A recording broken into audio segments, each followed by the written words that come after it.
The most dangerous mistake a person in uniform can make is believing the badge tells the whole story.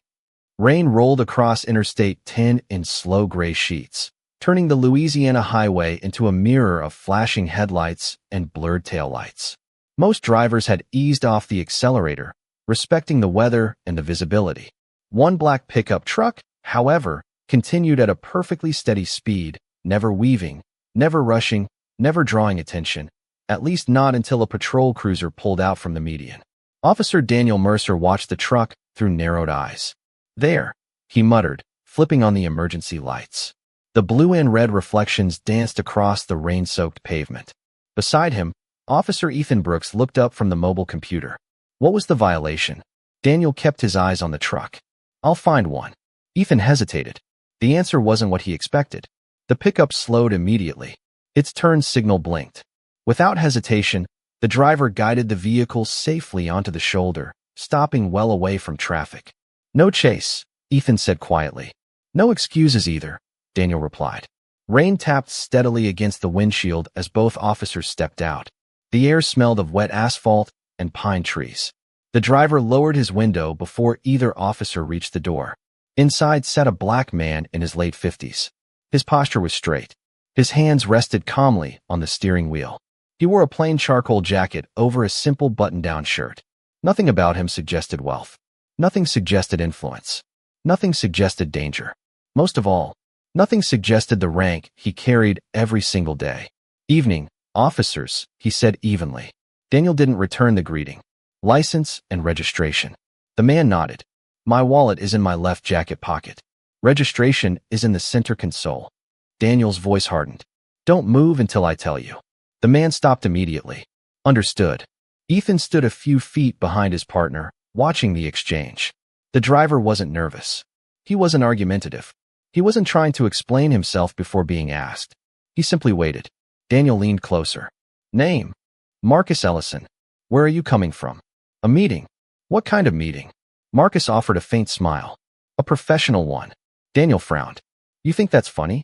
"No, officer." "Then answer the question." "I already did." The rain seemed louder between them. Daniel glanced into the cab. Behind the passenger seat rested a black hard case with reinforced corners. No markings.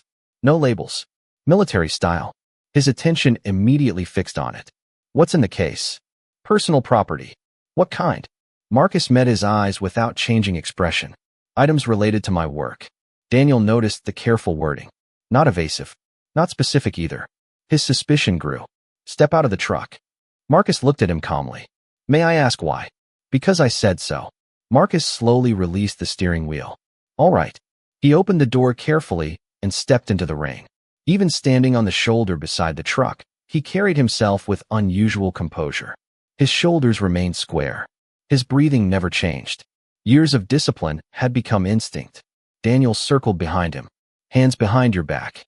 Ethan looked over immediately. "Daniel." Daniel ignored him. Marcus quietly complied. Cold steel handcuffs closed around his wrists. The sharp metallic click echoed beneath the steady rainfall. Passing drivers slowed, staring at the roadside scene before disappearing into the gray distance. Marcus neither protested nor resisted. Instead, he looked toward the flashing patrol lights reflecting across the wet highway. "I want you to listen carefully, Officer Mercer." Daniel tightened his grip on Marcus's arm. "You don't get to give instructions." Marcus turned his head slightly. His voice remained calm. "I wasn't giving instructions." He paused just long enough for the silence to settle between them. "I was offering you one opportunity to reconsider the next decision you make." Daniel laughed. "Is that supposed to impress me?" "No." Marcus looked directly into his eyes. "It's supposed to protect you." Daniel's smile disappeared. For just a fraction of a second, something about the man's confidence felt different. Not arrogant. Not defiant. Certain. Then, Daniel shook the feeling away. He reached toward the black hard case inside the truck. "If you've got something to hide," he said, "I'm about to find it." Marcus closed his eyes for the briefest moment before opening them again. "When you open that case," he said softly, "there won't be any closing what follows." Daniel pulled the door fully open, rain blowing into the cab as his hand wrapped around the handle of the mysterious case. Ethan felt his heartbeat quicken. For reasons he couldn't explain, he suddenly wished his partner would stop. Rain drummed against the open truck door as Officer Daniel Mercer lifted the black hard case onto the hood of the patrol car. Water streamed across its reinforced corners. It was heavier than he expected. Military grade. That only strengthened his suspicion. Officer Ethan Brooks watched from a few feet away, glancing between the restrained driver and his partner. "Daniel, we've already got him in cuffs," Daniel interrupted. "Now let's find out what he's been hiding." Marcus Ellison remained exactly where Daniel had left him. His wrists were secured behind his back. Rain darkened the shoulders of his jacket. Yet nothing about him suggested panic. He simply watched. Not the case. Not Daniel. The horizon. As though he already knew where this road would end. Daniel released the latches. The metal snaps echoed sharply through the rain. He slowly opened the lid. Inside, there were no weapons. No bundles of cash. No drugs. Everything had been arranged with almost obsessive precision. A neatly folded dress uniform rested beneath a waterproof cover. Beside it sat a leather portfolio, several sealed document envelopes, a polished challenge coin display, white ceremonial gloves. Nothing illegal, nothing threatening. Daniel frowned. "So this is your big secret?" Marcus answered calmly. "I never said it was a secret." Daniel picked up the leather portfolio. The cover carried an embossed eagle. No department name. No explanation. Only craftsmanship. He opened it. Inside rested identification cards, travel authorizations, and official-looking documents. Daniel skimmed the first page. Most of the text was covered by authorization. Sleeves. Government markings appeared across several documents.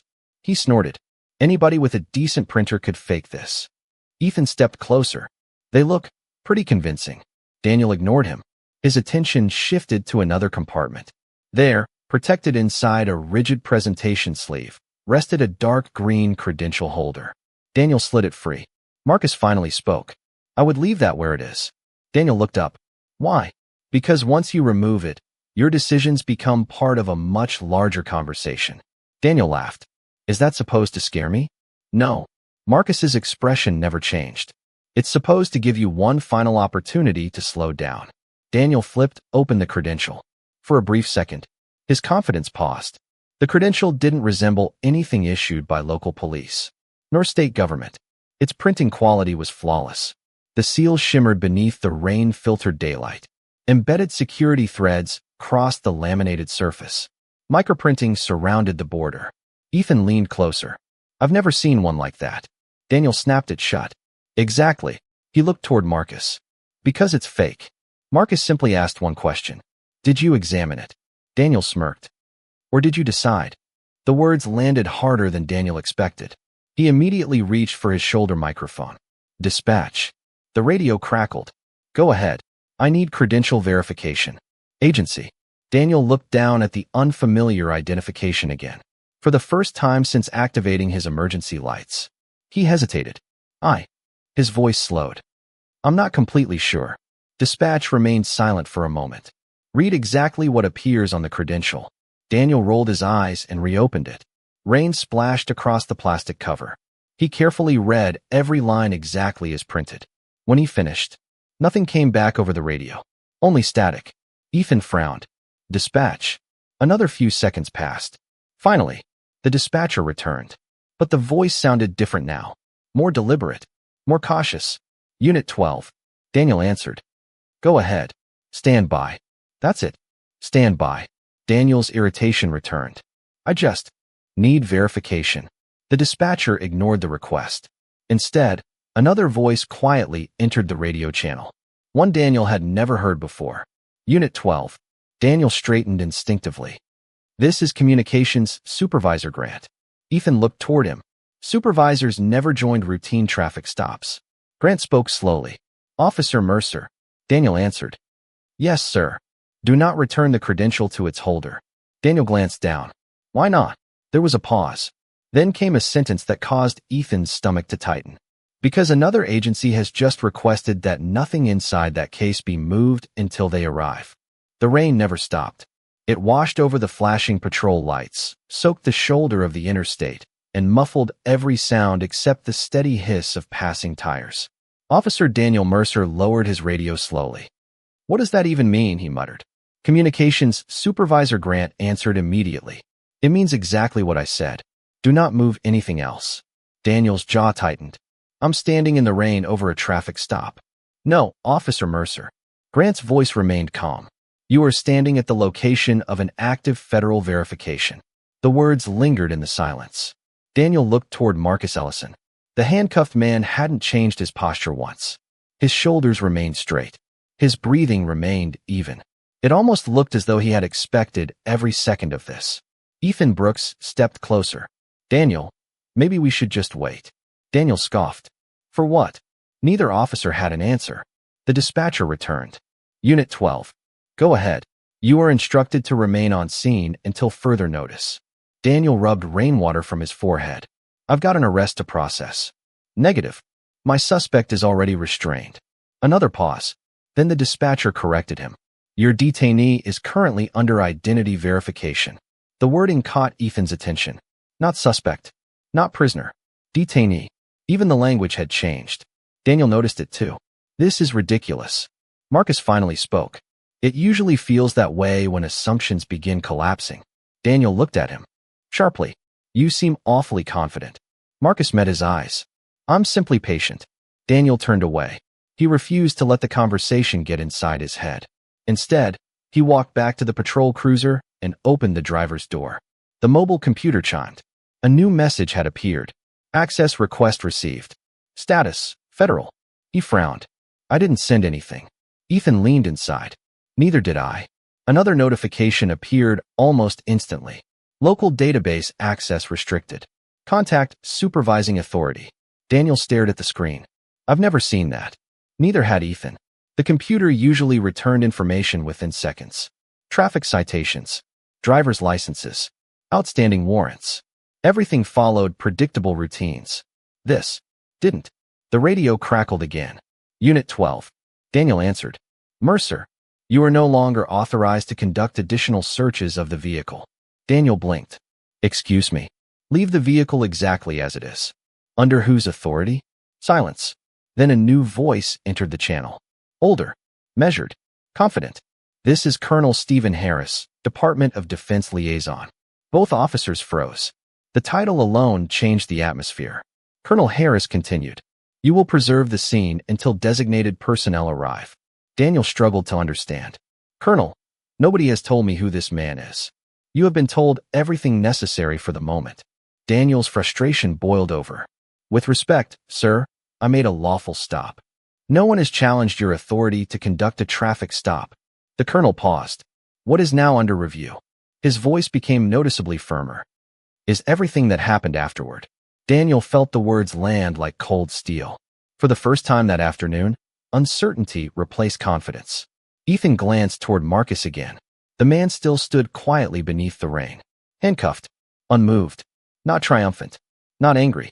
Simply waiting. As though years of command had taught him that real authority never rushed to prove itself. Several minutes passed. Then Ethan noticed something in the distance. Dark headlights. Multiple vehicles.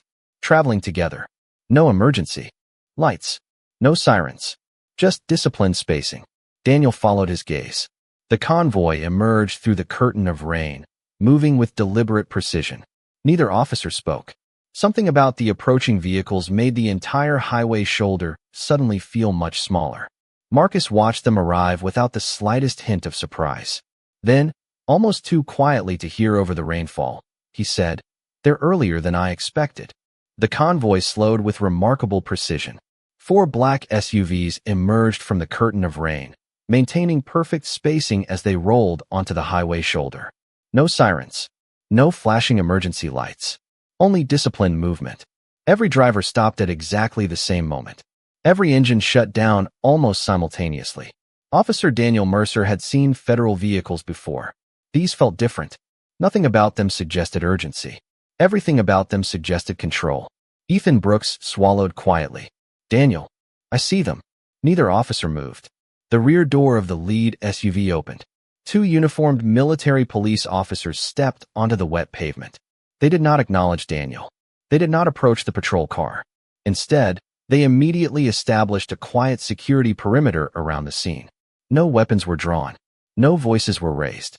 Everything happened with calm efficiency. Daniel frowned. What are they doing? Nobody answered. Another door opened. A gray-haired civilian wearing a dark overcoat stepped out, carrying a leather briefing folder. He exchanged only a brief nod with the military police before looking toward Marcus Ellison. Then, he stopped. Without speaking. Without hesitation. He waited, almost as if someone even more important had not yet arrived. Rain continued falling between them. Daniel felt the silence becoming heavier with every passing second. His shoulder radio crackled once more. Unit 12. This is Mercer. You are instructed to maintain your current position. I haven't gone anywhere. Remain exactly where you are. Daniel's patience was wearing thin. Can someone finally explain what's happening? No. The answer came immediately. The appropriate official will do. That upon arrival. Daniel looked toward the convoy again. Appropriate official? Ethan noticed another vehicle approaching from the interstate. Unlike the SUVs, this one traveled alone. Dark blue. Government plates. It rolled to a gentle stop directly in front of the convoy. Every military police officer straightened at once. Even the civilian with the briefing folder adjusted his posture. The driver's door opened. A woman stepped into the rain. She appeared to be in her early 60s. Silver hair neatly secured beneath a service cap. Her dress uniform was immaculate despite the weather. 3 silver stars rested on each shoulder. Daniel stared. His heartbeat slowed. He didn't recognize her face. He didn't need to. Her rank spoke for itself. Lieutenant General Rebecca Thornton. She walked forward without hurry. The rain seemed almost irrelevant to her. Every person from the convoy waited silently as she approached. Daniel instinctively took a step forward. Ma'am, I'm officer. She lifted one finger. Not to silence him harshly. Simply to indicate that he would wait. Daniel stopped speaking. General Thornton continued walking. She passed directly beside him. She never looked at the patrol car. She never glanced at the evidence case. She never acknowledged the handcuffs. Her eyes remained fixed on one person. Marcus Ellison. For the first time since the traffic stop had begun, Marcus smiled. It wasn't triumphant. It wasn't mocking. It was the quiet expression of someone greeting a trusted colleague. General Thornton came to a stop exactly 3 feet in front of him. The rain fell steadily between them. For one suspended heartbeat. No one moved. Then, with flawless military precision, Lieutenant General Rebecca Thornton raised her right hand. She rendered a perfect salute. Not to the officers. Not to the patrol cars. Not to the convoy. To the handcuffed black man standing alone on the side of the highway. The entire scene froze. Daniel felt every certainty he had carried that afternoon begin to collapse before a single word had even been spoken. For several long seconds, no one breathed. The rain continued falling. Lieutenant General Rebecca Thornton held her salute with absolute precision. Marcus Ellison returned it. Not with haste, but with the practiced confidence of someone who had repeated that gesture thousands of times over an entire career. Only after both salutes ended did General Thornton speak. Good afternoon, General. Marcus nodded politely. Rebecca. Daniel Mercer felt the ground shift beneath him. General? His eyes darted between the insignia on Thornton's shoulders and the man still standing in handcuffs. His mouth opened. No words came out. General Thornton turned her attention to the restraints around Marcus's wrists. Her expression never changed. Who authorized these handcuffs? Daniel instinctively stepped forward. I did, ma'am. She looked directly at him. What information did General Ellison provide that justified placing him in restraints? Daniel hesitated. He refused to explain who he was. Marcus calmly answered for himself. I identified myself. Thornton gave a slight nod. I expected as much. Daniel frowned. He never told me he was a general. Marcus looked toward him. You never asked. The sentence landed harder than Daniel expected. General Thornton extended one hand. Without needing instructions, the civilian carrying the briefing folder stepped forward and placed the leather credential holder into her palm. She opened it. Her eyes moved across the identification for only a few seconds. Then she closed it again. Authentic. There was no uncertainty. No second examination. No discussion. She handed the credential back to the civilian. Maintain chain of custody. Yes, ma'am. Daniel finally found his voice. How was I supposed to know? Thornton answered without anger. You weren't. The response briefly relieved him. Then she continued. You were expected to follow procedure until you did. Silence settled over the highway once again. Ethan lowered his eyes. Every decision from the past 20 minutes replayed in his mind. The commands, the assumptions, the search, the laughter. General Thornton slowly walked around the patrol vehicle. She examined the open driver's door of Marcus's truck. The evidence case remained exactly where Daniel had left it. Nothing had been disturbed since the federal order. Officer Brooks. Ethan immediately straightened. Yes, ma'am. Did General Ellison resist your partner at any point? No, ma'am. Did he threaten either officer? No, ma'am. Did he refuse lawful instructions? Ethan swallowed. No, ma'am. Thornton nodded once. Thank you. Daniel felt increasingly isolated. No one was asking him to explain anymore. They were simply establishing facts. Marcus remained remarkably composed. He showed no satisfaction, no anger, only patience. General Thornton stepped back toward him. General, with your permission. Marcus turned slightly, presenting his restrained wrists. You have it. Thornton looked toward one of the military police officers. Remove the restraints. The officer reached for the handcuffs. Daniel instinctively spoke. Those are department property. The military police officer paused. Thornton looked at Daniel. They will be returned. Her voice remained perfectly calm. But they will not remain on him for another second. A soft metallic click echoed through the rain. The handcuffs opened. Marcus slowly lowered his arms, rubbing one wrist only briefly before letting both hands fall naturally to his sides. He did not glare at Daniel. He did not celebrate. He simply adjusted the cuff of his jacket. Then General Thornton touched the radio clipped to her uniform. This is Thornton. She paused. The identity of General Marcus Ellison has been fully confirmed. Another brief silence followed. When the reply came through the speaker, every person on the shoulder heard the same unmistakable words. Copy that, General. A second voice immediately followed. Stand by for direct instructions from the Pentagon. No one on the highway shoulder spoke. Every eye turned toward the radio clipped to Lieutenant General Rebecca Thornton's uniform. Rain tapped softly against polished leather boots and dark vehicle roofs. Then the speaker came alive again. This is the National Military Command Center. The voice was calm, professional, unmistakably authoritative. Stand by for secure transmission. General Thornton acknowledged immediately. Thornton receiving. A brief burst of encrypted static followed. Even Daniel Mercer could feel that this conversation existed far above anything he had experienced during his years in law enforcement. When the transmission resumed, every word landed with unmistakable weight. Identity confirmation complete. General Marcus Ellison remains under active Pentagon authority. All personnel on scene will recognize his command status. Daniel's pulse quickened. The voice continued. Lieutenant General Thornton is authorized to assume operational control of this incident. Thornton answered without hesitation. Authority accepted. Daniel looked around. No one questioned it. Not the military police. Not the federal liaison. Not even communications. The command structure had shifted in a matter of seconds, and he was no longer at the top of it. General Thornton lowered the radio and turned toward Marcus. Sir, I apologize for the delay. Marcus offered a small nod. No apology is necessary. It is, nevertheless, offered. Their exchange carried none of the drama Daniel expected. Only mutual respect. The kind earned through decades of service. Daniel finally spoke. General. His own voice sounded unfamiliar. I didn't know. Marcus looked at him quietly. I believe you. Daniel blinked. The answer surprised him. He had expected anger, condemnation. Instead, he received honesty. Marcus continued. But not knowing someone's position has never been permission to forget their dignity. The words struck harder than any shouted accusation. Ethan lowered his head. Daniel could not answer. General Thornton stepped beside Marcus. Sir, your schedule at the Pentagon has already been adjusted. I assumed it would be. The secretary has been informed. Marcus nodded once. And the meeting? Delayed until your arrival.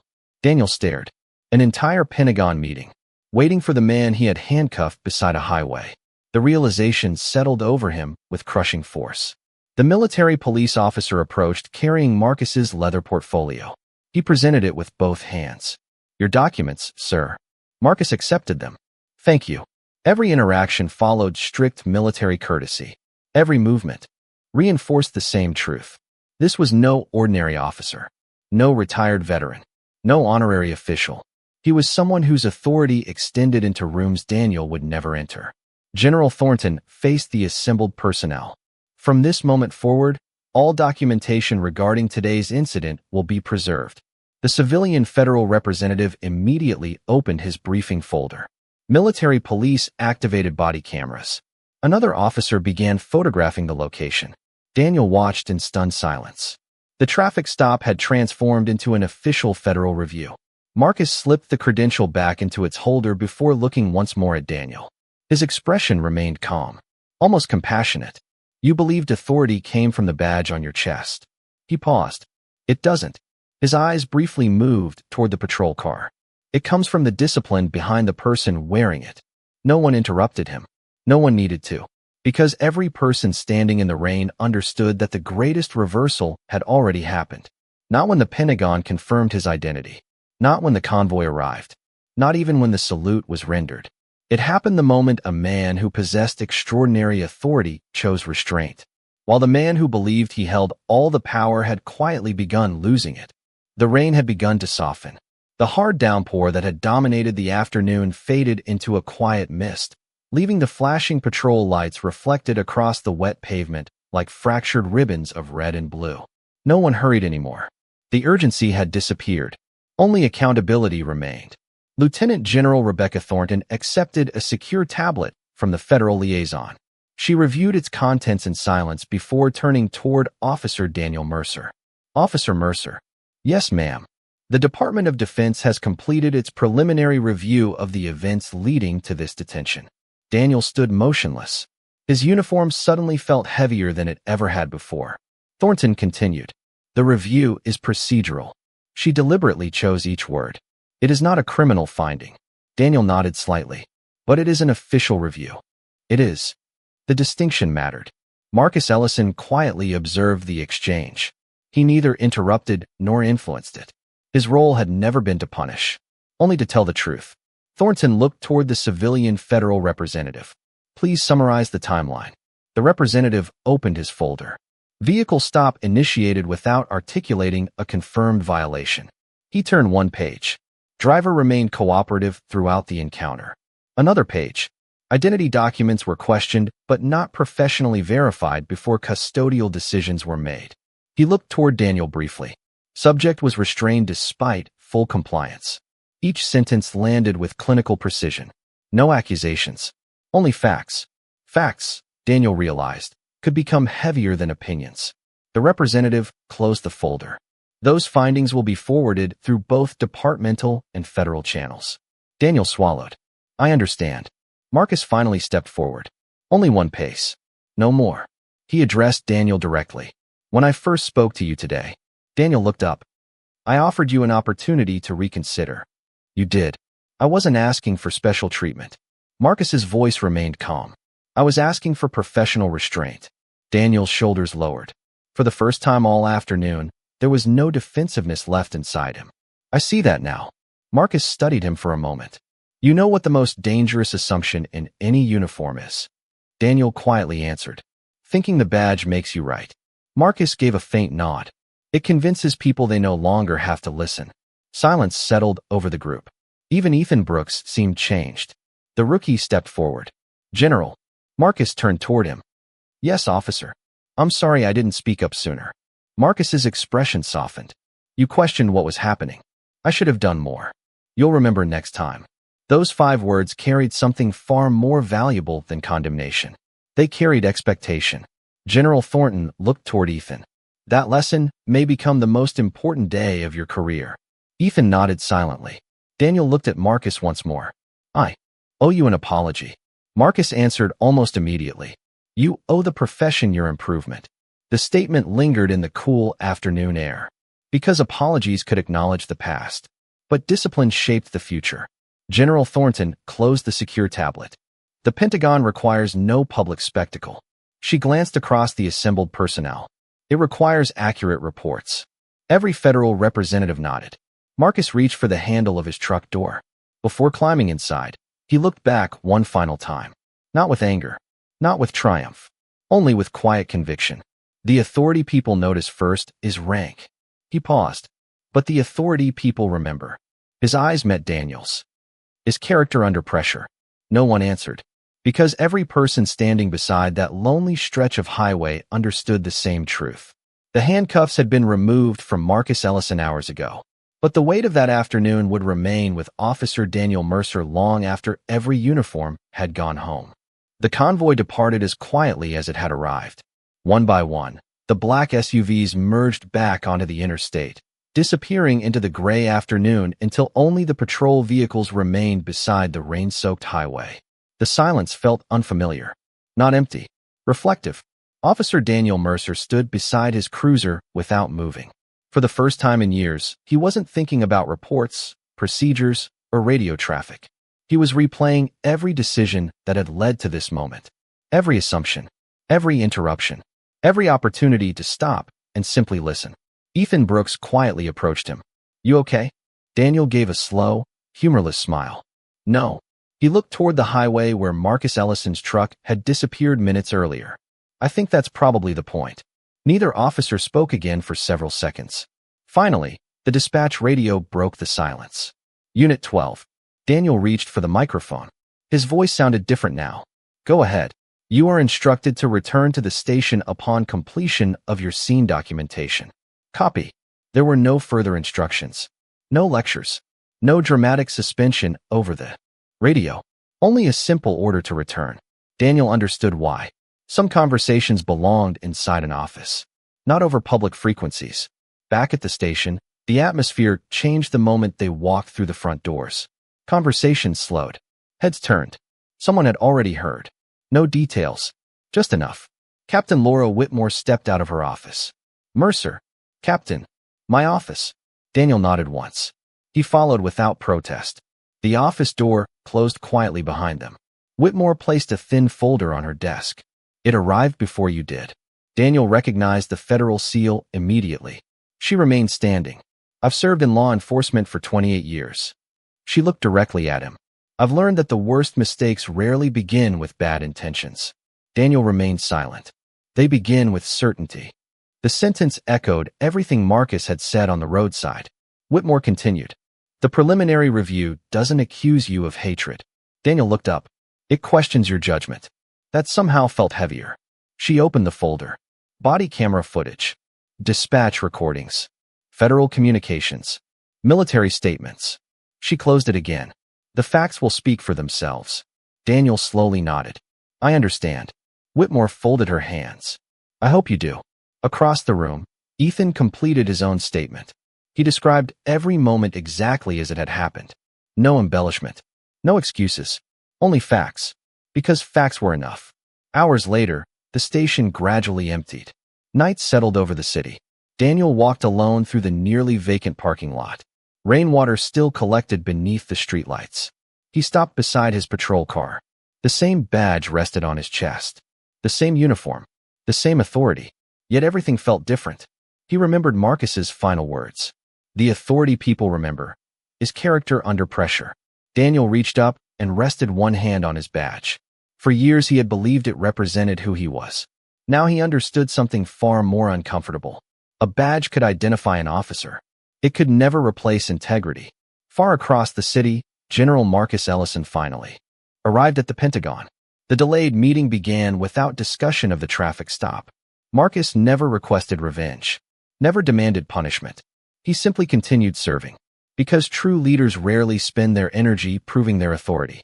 They spend it protecting the principles that gave them authority in the first place. And somewhere between a lonely highway and the halls of the Pentagon, two men had both left that afternoon changed forever. Several weeks passed. The rainstorm became a memory. The flashing patrol lights faded into routine. Traffic stops continued across the city. Shift changes came and went. Life moved forward. But some days refused to stay in the past. Inside the police academy, a classroom filled with new recruits sat in complete silence. A large screen displayed a single sentence. Professional judgment under pressure. Captain Laura Whitmore stood at the front of the room. She held no lecture notes, only a remote control. "The incident you're about to study," she began, "is not remembered because someone famous was involved." She paused. "It is remembered because ordinary decisions created extraordinary consequences." The screen changed. Not to photographs. Not to names. Only a timeline. Traffic stop. Identity verification. Federal response. Resolution. Every recruit leaned forward. One officer sat quietly in the back of the room. Daniel Mercer. Not as an instructor. Not as a hero. As an observer. Captain Whitmore never humiliated him. She never pointed in his direction. She simply taught the lesson. Authority without discipline becomes assumption. Another slide appeared. Assumption replaces observation. And observation is where truth begins. Daniel listened without looking away. Months earlier, those words would have sounded theoretical. Now they felt personal. Across the country, General Marcus Ellison continued serving with the same quiet professionalism that had defined him long before that rainy afternoon. The traffic stop was never mentioned in his public speeches, never used to seek attention, never transformed into personal recognition. When a young officer at a leadership conference eventually asked him how he remained calm under pressure, Marcus smiled before answering. Because losing control never gives control back. The room remained silent. He continued. The strongest authority is the one that never needs to announce itself. Those words traveled far beyond the conference hall. Back at the academy, Ethan Brooks completed his field training. On one of his final patrol shifts, he stopped an elderly driver for a broken taillight. Before saying another word, Ethan introduced himself. He listened. He explained the reason for the stop. He treated the driver with patience. His training officer watched quietly. Afterward, she asked him why he had handled such a routine stop with unusual care. Ethan answered without hesitation. Because I learned that respect should never depend on who someone turns out to be. The training officer nodded. Good answer. Years later, few people would remember the exact date of that highway stop. Fewer would remember the weather, or the convoy, or even the Pentagon order. But those who understood the story remembered something far greater. A badge may grant authority. Rank may command respect. Power may influence decisions. Yet none of them define character. Character is revealed in the quiet moments before the truth is known. Because the real measure of justice is not how we treat the powerful after we recognize them. It is how we treat ordinary people when we believe no one important is watching. On that rainy highway, one man carried stars hidden beneath a simple jacket. Another carried a badge visible for everyone to see. By sunset, only one of them had demonstrated where true authority had always lived. Not in the uniform, not in the title, not in the power to command, but in the unwavering choice to lead with dignity, even when dignity was the only thing no one else could see.